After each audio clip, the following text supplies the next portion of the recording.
Matters discussions every week to connect you with local, state, and national leaders.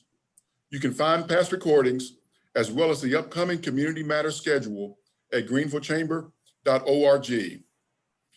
Now, a couple of housekeeping items before we get started. All attendees should be on mute with your cameras turned off. And you can submit questions through the chat feature. We have a lot to talk about today, but we want this to be an interactive session. So please submit your questions. Before we get started this morning, I'd like to take a moment to thank the Post and Courier Greenville for their generous sponsorship of this program. Here this morning to share a few words and to introduce today's featured speaker is Ryan Gilchrist, Post and Courier Greenville Managing Editor. Good morning, Ryan. Good morning, Carlos. Good morning, everyone else. Thanks so much for being with us this morning. So excited for Post and Courier Greenville to once again sponsor Community Matters Forum. So excited to be here as part of the business community as well. We're located right downtown in 1 North Main, and so excited to just be able to get into this community and really be a part of the community. Looking forward to forming close relationships with a lot of you. Some of you I've met already. We all know we face a little difficulty meeting each other these days, but we're here for a long time, so we'll have plenty of time to meet. Thanks again to the Chamber for organizing these. This is an amazing opportunity to be able to stay in touch as we go through this time. If you want to find a little bit more out about Post and Courier Greenville, you can go to postandcourier.com/Greenville. We're producing daily news with local staff, and hopefully you're already familiar with our work, but if you're not, I hope you will be soon after this, and you can always reach out to me for more information. Now, let's get on to today's program and the reason you're here. We have Lockheed Martin today, and joining us from Lockheed Martin is Mike Fox, Site Director here in Greenville, Leslie Farmer, the Communications Lead, and Andrew Dill with Government Relations. And I'll turn it back over to you, Carlos, to run the program. Ryan, thank you for your sponsorship and welcome to Greenville. Thank you. All right, Mike, Leslie, and Andrew, thank you for joining us this morning. I know we have a lot to cover and you've prepared a presentation for us, so let's jump right in. All right, well, good morning, everyone. Good morning, Carlos and Ryan. Let me first say, Carlos, thank you for all you do at the Chamber. It's a very exciting time here in Greenville for Lockheed Martin. We just thank you for all the support the Chamber provides. And then Ryan, we thank you for, hosting this and getting the word out, because as it says here, right as we pull up, our first slide is Lockheed Martin. Your mission is ours. And we really want to think about that today. And, that mission that you have as members of the Chamber, the state, our state, is incredibly important to us. So if we can't answer all your questions today, or we don't answer that question, we are available to circle back around with you, make sure that we've answered those questions, and let's press forward. And as we say in Greenville, we're going to go build some jets. And so let's start with a presentation. So kind of the baseline us, I thought it was important for those that aren't as familiar with Lockheed Martin to just kind of give you a high level view. Some of you may already be familiar with Lockheed Martin, but we're a pretty large organization. We're the #1 defense contractor in the world. We're proud of that fact. We take our business very, very serious. What we do at Lockheed Martin truly makes a difference. It keeps our nation safe. We are here in Greenville, as well as Lockheed Martin, a big part of that national defense strategy. So you can see our numbers there for total employees.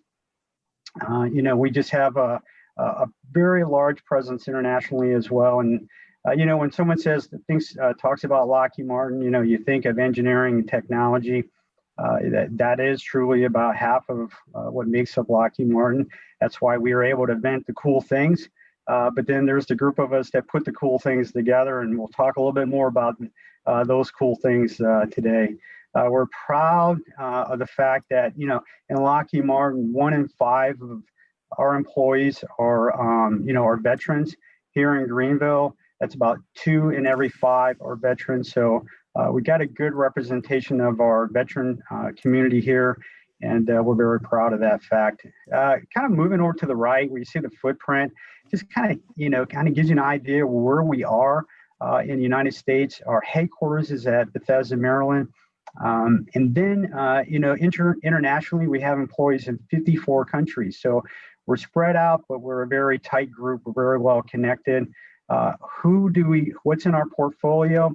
There's four major groups within Lockheed Martin. The aerospace, which is what we represent here in Greenville. Then you have your missiles and fire control, your rotary and mission systems, and then of course your space, our space partners here with Lockheed Martin. So what I'll do is if you have questions, I think somebody's picking up the questions off the chat line. We get to a certain point, it probably would make sense that I pause a few minutes and kind of answer that, or we can go to the end and answer some of the questions. So next slide.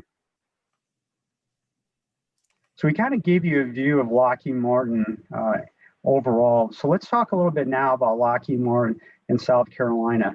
And we like to refer to this as bookends, right? We've got first our team down in Marine Corps Air Station in Beaufort supporting F-35s. Strong team down there, really international training for the F-35B program. And then up at the Upstate is the Greenville Operations. For those that may not know, we are the home now of the F-16 aircraft. It used to be always the F-16 Fighting Falcon. I think it'll always be referred to that. But we're going to talk a little bit today about, this is not the F-35 or F-16 model that was built in Fort Worth for over 40 years. This is the F-16 Viper, which has some pretty significant changes. We'll get into a little bit about that. But so let's talk about our employees, which is really, the heart of who we are here. When you think about, we use this term called uniquely Greenville within the wall or the fences of Greenville. And when we say uniquely Greenville, we are not referring to the cool things we do out here, the aircraft that land here, what we do. Uniquely Greenville is truly the people that work here at our site. We're 700 strong. We're growing. We are expected to grow over the next 2 to 3 years to add another 400 to that number. That really brings us at, I think, that point where in our 35-year history kind of brings us back to points where we were, many years ago. We've had kind of the ups and flows in the business. We've been in sustainment business. We'll talk a little bit about that. And then now where we're both in sustainment and production. So we've been at this number of employees in the past on different programs, and then we kind of came back down, and now we're ramping up. So, we get asked, well, who do you, what are you looking for as far as those that are going to be hired and come on? And, because that's really a pretty exciting part about this, right? The exciting part is when we think about and we talk about the art of the possible, the opportunities, bringing employees into to the family here, into our business, creating careers that are very well-paid careers that you could come here and potentially work for the next 10 to 30 years. So that's exciting to us. We love to talk about our employees.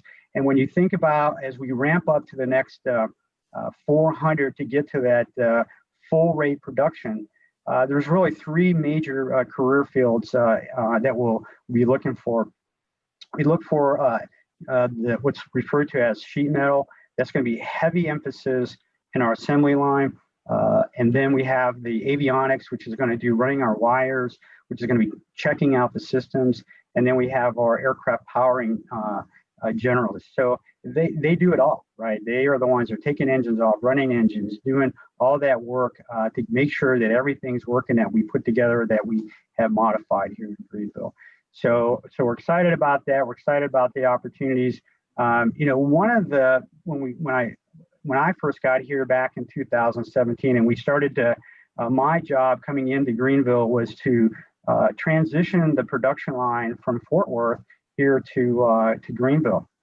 And when we looked at the skill sets and availability, we for me and it was already well known that we had a great partner not only in the chamber, but we had a great partner really right around the corner from us, and that's Greenville Tech College right here, where they really focus on aviation. So we partnered with them, and a really cool thing about this was we were, I've been to all 4 different locations within aeronautics, and we've had different type of programs. So when we sat down with SC Ready, and we sat down with Greenville Tech, we said, okay, what can we do so that we could say we're going to give our those that are going to school at the Greenville Tech a certificate, right? Because if you come to work for us, we've got to test you. We got to make sure that you have that skill set. And so that's how you get in. You have the skill, you come here, you take a test, and then you go to work. And that's how we validate that you have that skill set. Well, let's just transfer that over to Greenville Tech. And they took that on. We went ahead and we trained them on what we were doing in that validation process. The great part was, hey, they started up a cohort. They went out and said, hey, who wants to have a Lockheed Martin certificate, as part of your academic, journey through the Greenville Tech. We got signups. We went through. We taught the class. That cohort graduated, and really the unique piece of this was that as soon as they graduated, we were able to offer them jobs, and we did offer them jobs. We immediately hired 4 of the students. One of them that I always like to kind of bring up is Tyler. Tyler was going to Greenville Tech. He was still in high school. He was going to Greenville Tech. He did exceptionally well, passed all the criteria. We gave him a certificate. We had to wait for Tyler to graduate. Tyler graduates, and I think it was like probably a couple of days after he graduated from high school, we hired him, and he is now today on the F-16 production line, doing very well, and really is a spokesperson for this pre-apprenticeship program that we started up with SC Ready and Greenville Tech. So thank you for those that were involved into that. And we're proud to say that it wasn't just a one-time thing. We went ahead and we have the second cohort has already graduated, and we're setting up the interviews for them. We looked at it and we said, we probably need to do this twice a year. There's a potential that we could do it more often. And there is a potential that we could take the pre-apprenticeship program and move it to other tech colleges that offer this type of aviation background. So long story, but I thought it was important to kind of share with you Tyler's story and his journey, which is a journey that I think will leave a mark on him and his family. And we are really excited about having all the graduates. So moving off of the employees and moving over to suppliers, when we go out into, before COVID, we would try to get out to certain major events and trade shows and studies or shows. And we got to ask a lot about suppliers. We have suppliers come up and say, hey, how can I become a Lockheed Martin supplier? So we've worked with them. We want to build this base of 100 suppliers. So let me tell you that this is Greenville specific, and there are 100 suppliers that supply parts for Lockheed Martin. And that's not just Lockheed Martin F-16, that's Lockheed Martin across the board. We believe that number should be and can be much higher than what it is today. So there's some significant focus. Andrew Dill, who is our government rep that's on here for Lockheed Martin, that's a big part of his focus. When we meet with the governor, in addition to the training, this is a topic, and we want to bring them on. We want to have them suppliers close at hand as well. So from a direct spending standpoint, you can see the numbers, 174 million. Capital investments have been pretty heavy over the 35 years. We've really ramped up in the capital investment. When you think about F-16, we had really done a pretty significant investment on to one of our hangars. It's really for our checkout. We had to put in place a major assembly for F-16, and that's where we did a lot of focus on that. So we've invested well over 30 million in the last year and a half to get ready for F-16, and probably will continue to invest more. The average annual economic impact from the Greenville area is $100 million. So So we're excited about that. And I think, that's really kind of the Lockheed Martin. And then now we've talked about the Greenville. And I don't know, Leslie, if we want to take any questions or you want me to keep going, but if I'm going to keep going, I'm going to take a sip of water. Hey, Mike, I do have a question while you're taking a little break. I'm sure that the F-16 process and landing this opportunity was a very competitive process. There were other communities, I'm sure, who were salivating to land this opportunity. How in the heck did Greenville, how did we land the F-16 opportunity? What made Greenville stand out from the rest? Yeah, and I think a lot of those that didn't win are probably were crying after the salivation, right? But hey, look at Greenville as a gem. We've always known that within aeronautics, their record of performance, their quality, the team that Don Erickson had built here for many years was just exceptional. You always kind of look at, you have a checklist. When we went through the checklist and we said, okay, and I make it sound really simple, right? But it's not. So you kind of look through these major contributing factors that, for such a large investment in the move to Greenville. But kind of stands out. But really the next thing, if not one or two, was just the support from the state. Whether it's at the capital level or DC or capital, whether it's at the county, whether it's the state, or whether it's with the chamber, that's huge. And we really felt like if you really looked across the United States, who was the most invested to have that come here into Greenville or into South Carolina, and that stood out. And then there's others as far as location. We always kind of talk about, when you think of Greenville today, I mean, look at Shaw Air Force Base, largest F-16 fighter squadron. You got McIntyre Joint Base right down the road. And now you're building the F-16 here in Greenville, South Carolina. So it was really a great fit, right? And so it's quite a legacy aircraft, right? And so I would tell you there was we were so excited to be able to move that, but it was also that we knew that 40 years had been building the F-16 with a great amount of success and the numbers that we had built. So moving to South Carolina, it was a very competitive selection, and I really would say. The talent in the area, the performance within Greenville, and that, are both our government and state representative support were key factors. Thank you, Mike. Andrew and Leslie, would you like to build on Mike's comments? Yeah, I mean, I'll just echo everything Mike said. I mean, he hit the nail on the head. I mean, I think that, all the performance issues, cost issues, what the state has built and done for a long time has really prepared them for these growth in aerospace jobs. And, Mike and Don have done a great job leading an efficient plant that has a long history in South Carolina. I think Mike touched on that, right? We've been in South Carolina for a long time. But to get a production site like this is a new wave, and it brings a new, really defining moment for the company there. And you just can't say enough about the delegation you have. I mean, both at the state level and the federal level, and the support they provide for aerospace, for manufacturing, for national defense is huge. So it's just a great environment. And then, Carlos, to your point, I mean, just the community around us, the supply base, the educational environment, the workforce type pipeline that South Carolina's built was a big part of that. Good.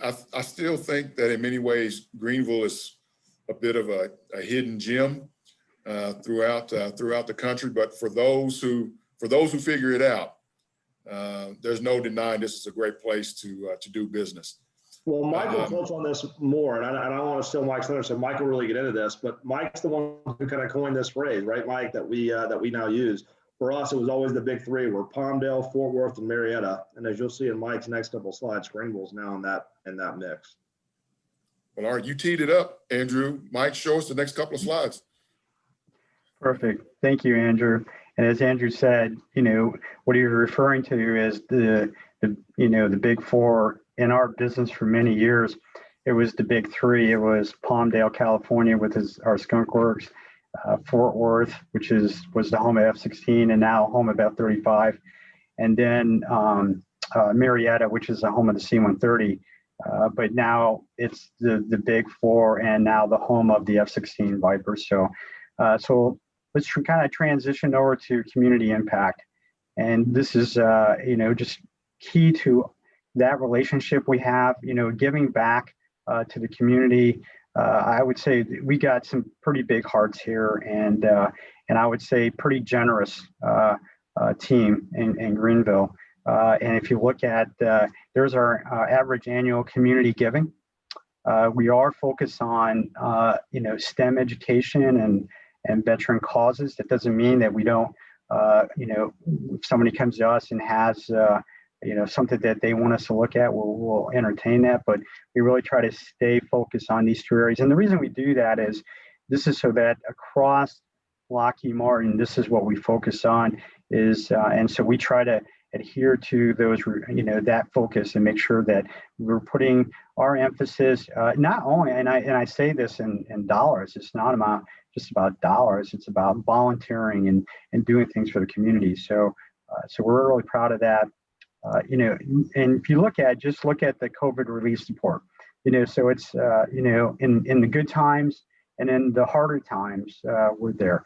Well, we'll always be there. And if you look at $195,000 in COVID relief, and then the gowns that, that we produced here, or the medical gowns, we do have a seamstress, we do have a shop that can make them, but some of this was bought and then some of it was made. So there's our community impact and some pictures of, our community as well. So we'll move on to the Greenville operations, and Carlos, and I think it's more Leslie. If I'm getting too long-winded, tell me to kind of move it along. I want to make sure that I stay in the time frame that we have. So Greenville operations, let me just kind of break it down to in really three categories. And so let me start first with sustainment operations. We've been in this business in sustainment operations for 35 years. And what does that mean? That is where after you build an aircraft, you have to sustain it. And there's a very large market to that. And aircraft life expectancy, is upwards of 30, maybe 40 years.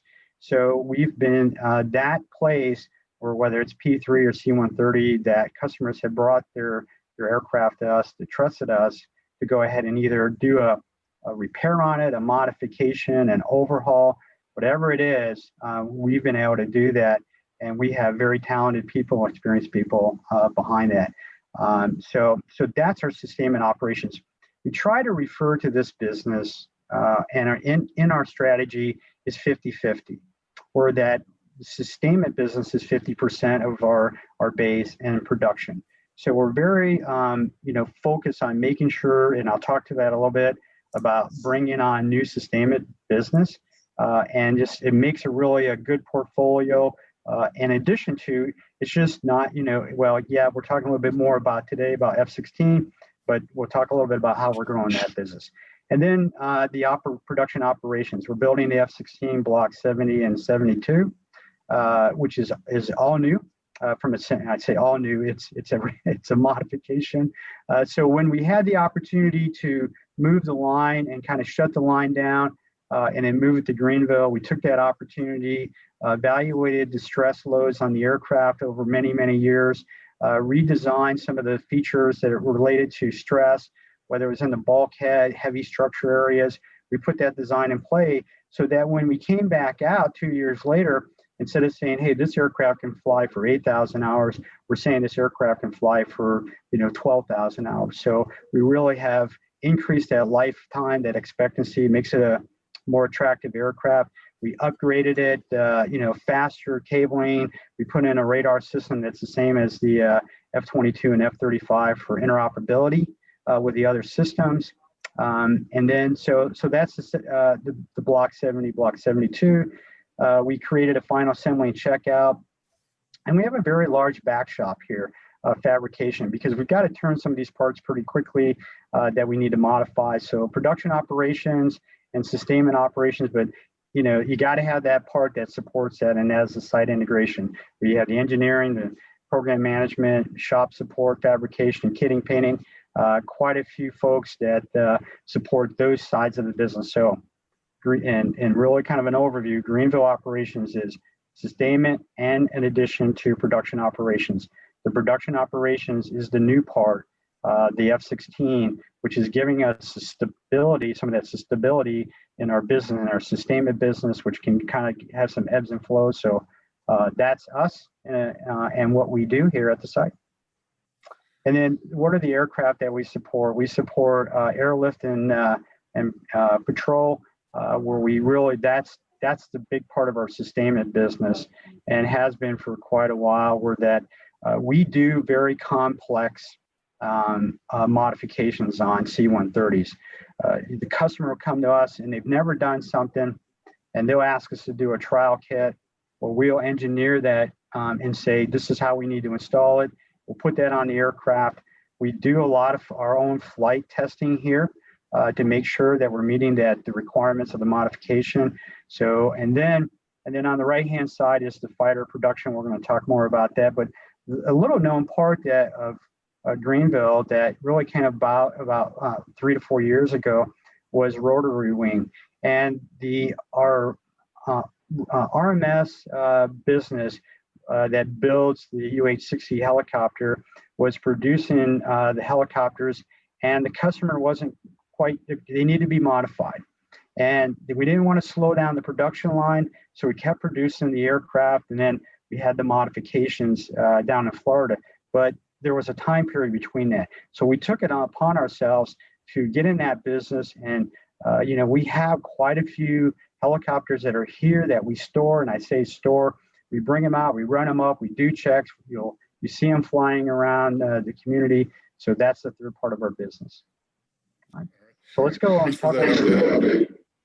I think maybe this is a good place to stop right here, because we kind of leave the sustainment side of it and start really focusing on production.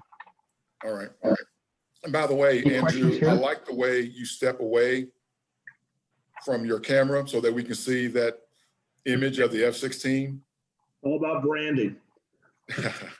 Yeah. It's and Andrew always taught me that when I go somewhere, you know, that I got to make sure that I take the pin that I have on my jacket and personally give it to somebody. So I've learned well from Andrew Dale and the government team. So I don't want to give away too many of their secrets there. So good deal. Speaking of secrets, you have a pipeline. You have orders already placed for F-16. Based on your current pipeline, how long will we be producing and assembling F-16s here in Greenville? Well, we hope to 2040 or beyond. We really want to get to past that 5,000 mark. I think it's 4,830. Andrew, you probably know the exact number. We want to make more F-16s than F-4s, which was the most produced fighter jet in the world. So and so when we look at, you know, how long is this going to be running? Let's take a look at, I think the next chart kind of talks a little bit about that. And it really kind of gives you a production milestone chart, and where we said in 2017 we're going to move the line. We made that announcement. 2018, this was key when we got the Bahrain signed up to be the startup of the F-16 production line here in Greenville. We finished up the major assembly, the hangar, in 2018. What a great ribbon cutting ceremony. You can see, you know, well attended and very well represented by the state, by our customer across the board. And then, you know, once we had Bahrain signed up, you know, for 16 F-16s, Slovakia was right behind that with 14. And then we began our production, and that was in our back shop. We hit that milestone. We started on the day that we said that we were going to start. We completed the hangar when we said we were going to complete.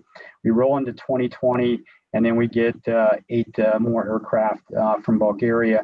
And then I think, you know, really the game changer to all this was the IDIQ, which is, your indefinite delivery, indefinite quantity contract. And we're going to talk a little bit more about that, but think about that where that you partnered with, where the government says, hey, we see enough of business out there and customer requests that we end up putting in this contract mechanism that allows foreign military sales to sign up. We make it easier for them. We, kind of find the right configuration that fits in there across the board. Doesn't mean you can't vary from it. And it's kind of like a menu, right? You're choosing from a menu, you pick it and you go, hey, I want to get in and I want, X number of aircraft. And the configuration is, getting the engineering configuration nailed down, and that's what it is. Then that helps us in the production line. We're really able to cut costs. We're able to build aircraft faster when we know the configuration and engineering is locked in place. So from a production-minded person, I love the IDIQ because it gives you kind of a window to work from, and we understand that. And then we'll talk a little bit more about how that really has elevated, the growth. And I would say, Carlos, is that growth becomes farther out than when you're looking at going, hey, we got this many orders, right? We feel we got that many orders that brings us to a certain date, but having the IDIQ contract and that mechanism really opens up the opportunity for us to even grow past, where we are today. So that block 7072, there's a picture. It looks much different today of that major assembly area. That's hangar 16, and it's a very busy place today. We have about 4 aircraft in our, we call WIP, which is our work in progress. And then I do want to point out one thing on this chart on the right for those that haven't been in that major assembly. If you look at that crane system here, that was made and installed for us from a company in Duncan, South Carolina. So we've been very focused on making sure that when we stood up the production line, that we were going locally to invest locally within the community and the region. And so let me kind of move back over to the block 7072. It does have state-of-the-art avionics, has sniper target pod capability, which allows them to put a beam on a target and then launch to that target. Again, I talked about the hours. You may have heard about the system, ground collision avoidance system. This was won the trophy, I think it was last year, for the most advancement in aviation. And what this does is, if you're flying an F-16 and something happens, too high of a G-turn, whatever it is, and you black out, this system takes over, and we'll bring you back to where you need to be. It's already saved 8 pilots their lives. As well as 8 aircraft. So our block 7072, it's built right into the aircraft. It was designed. It didn't have that in the past. That's a new feature here on block 7072. Hey, Mike, that's a great information, and this is certainly an impressive plane. Let's check in with Ryan at Post and Courier to see if he has any questions. Yeah, thank you, Carlos. Sorry about that. I was fumbling with the mute, but since you're right here at the bridge between talking about local and production, I was wondering if you could talk a bit more about the suppliers that you mentioned. Obviously, a lot of local suppliers. Can you give us kind of a sense of, the types of things those local suppliers produce and how you work directly with those suppliers? Yeah, so the supply base for the F-16, we have 6,000 suppliers, 41 states around the world. It was a pretty established supply base, right? So if you think about it, when we started back up the line, we really didn't change a lot. We kept a lot of the planning and those things in place, and we reactivated the supply base. In some cases, very few suppliers didn't come back online. Most of them did. So there wasn't a great amount of opportunity to say, hey, we're building the F-16 that's brand new. We're going to go out and get more suppliers. where we were focused on was when the production was one, and make sure that when we stood it up that, we were going to the community investing in that capital. But two, what we've seen is in our sustainment business, and I'll just use kind of examples. If you think about hardware, if you think about chemicals that we need to build the aircraft, now you think about a supplier that's providing that.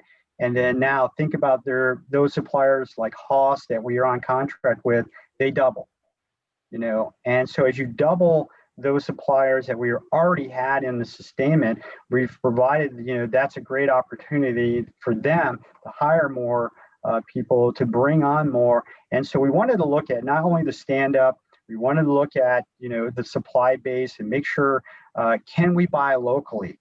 And so we made some choices that, and I would use an example of drill bits, right? May not seem like a lot, but you think about how many holes that we drill on the F-16s, it's millions of dollars in drills, and we can only use those drills so often, and those drills have to be to perfection.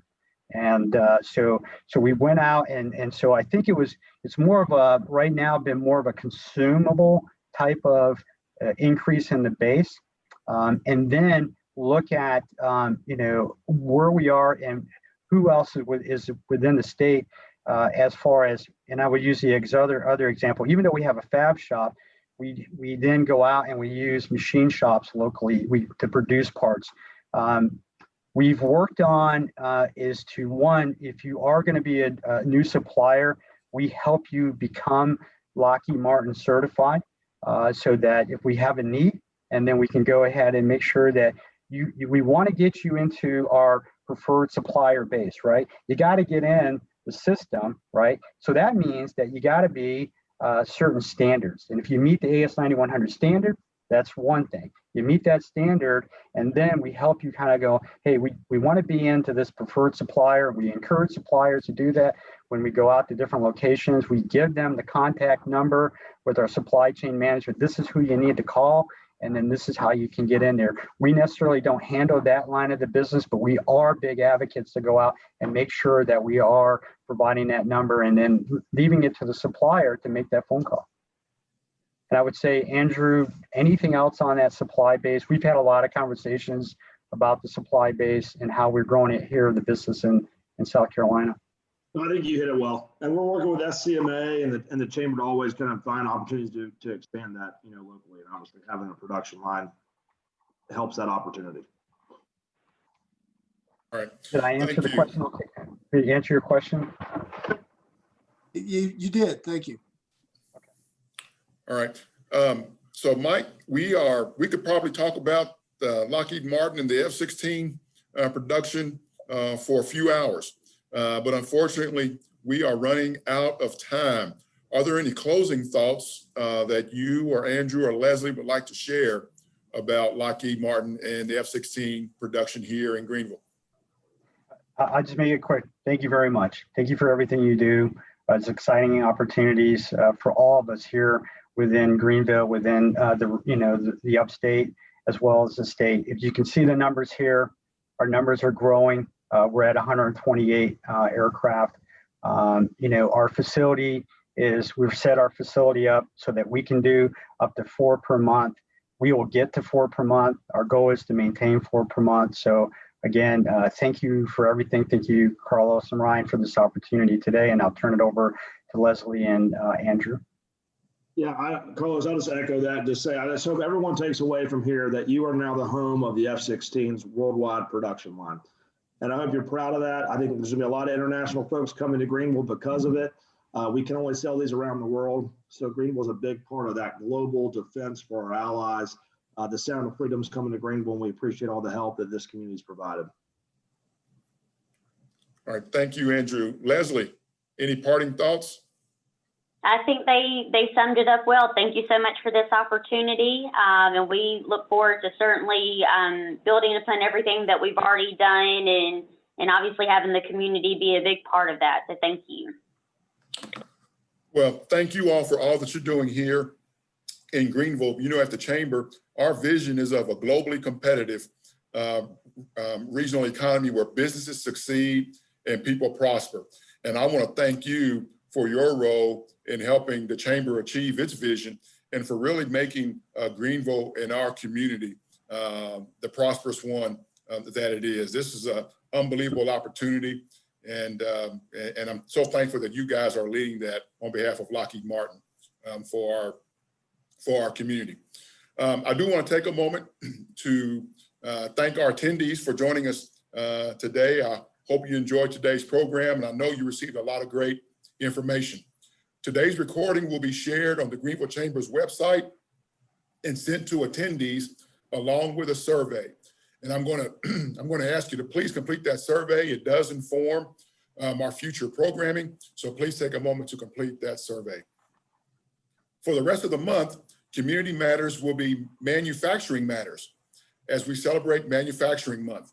You can find the full schedule and topics at the Greenville Chamber website, and we do invite you to join us as we celebrate and honor this important area and this important sector in our community. We take time at the end of every call to remind everyone, please do your part in helping stop the spread of the coronavirus. You know the drill by now: mask, distance, and wash. Those rules have not changed. It's important that we do that, understanding that our economic recovery is tied directly to the recovery of our health. So let's do our part to care for our neighbors. Don't forget to stay positive and test negative. Hope everyone has a great day. Thanks.